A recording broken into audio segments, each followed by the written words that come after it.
Gérard Depardieu, personnage de bande dessinée, c'est le dessinateur et reporter Mathieu Sapin qui s'est attaqué à ce monument du cinéma français.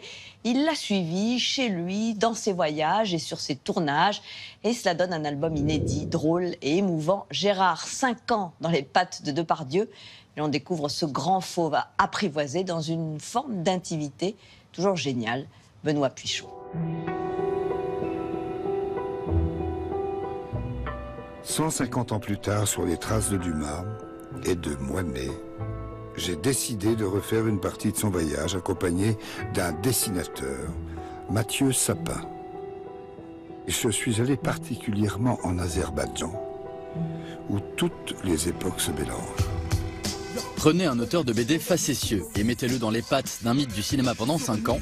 Ça donne un drôle d'album, mi-documentaire, mi-comédie. Dans Gérard, Mathieu Sapin raconte l'intimité de Depardieu, en s'inspirant d'ailleurs d'un autre personnage de fiction. Il me fait penser au Capitaine Haddock par moment. Le fait de jurer, d'être souvent grognon, de voyager partout, en même temps de se plaindre et puis de dire qu'il veut qu'on lui foute la paix. Il a un château comme le Capitaine Haddock. Même la couverture, j'y ai pensé comme une espèce de lointain cousinage avec le Tintin au pays de l'or noir, où ils sont tous les deux dans une Jeep rouge qui avance dans le désert. Dans leur tribulation, Sapin croque Depardieu, le mythe, ambassadeur de France malgré lui, happé pour des millions de selfies aux 4 coins du monde, enchaînant les tournages comme le film sur Staline réalisé par Fanny Ardant. Vladimir Ilitch, mort dans son corps, mais si vivant en moi. Il l'a suivi jusque dans ses séances de sauna sportif en Russie. Mathieu Sapin est devenu son complice et connaît bien la bête. Vous savez qu'on peut essayer de l'appeler, Depardieu? Là maintenant? Ouais, que vous lui posiez une question pour moi. Ouais, c'est chaud. Et oui, il fait un peu peur Gérard parce qu'il joue à Depardieu. Il éructe, il insulte, mais quand il tombe le masque, on le découvre observateur, autocritique et hyper touchant, capable de parler avec un chien pendant 10 bonnes minutes. Ce qui m'a frappé quand je l'ai rencontré la première fois, c'est qu'il est beaucoup plus subtil que ça. Assez vite, on se rend compte qu'il y a derrière une sensibilité, une hypersensibilité, même quand il lui-même en parle, il dit « je suis un hypersensible pathologique ».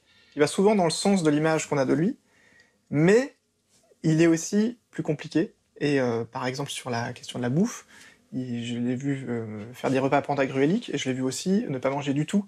Il y a des soirs où il ne mange pas. Pareil avec l'alcool, il peut avoir des excès d'alcool, et il peut aussi avoir des moments où il ne boit pas du tout, et chez lui, c'est tout ou rien. C'est-à-dire qu'il fait tout avec excès, avec passion, avec des mesures, ou pas. À travers Gérard, on découvre aussi le trait de Mathieu Sapin.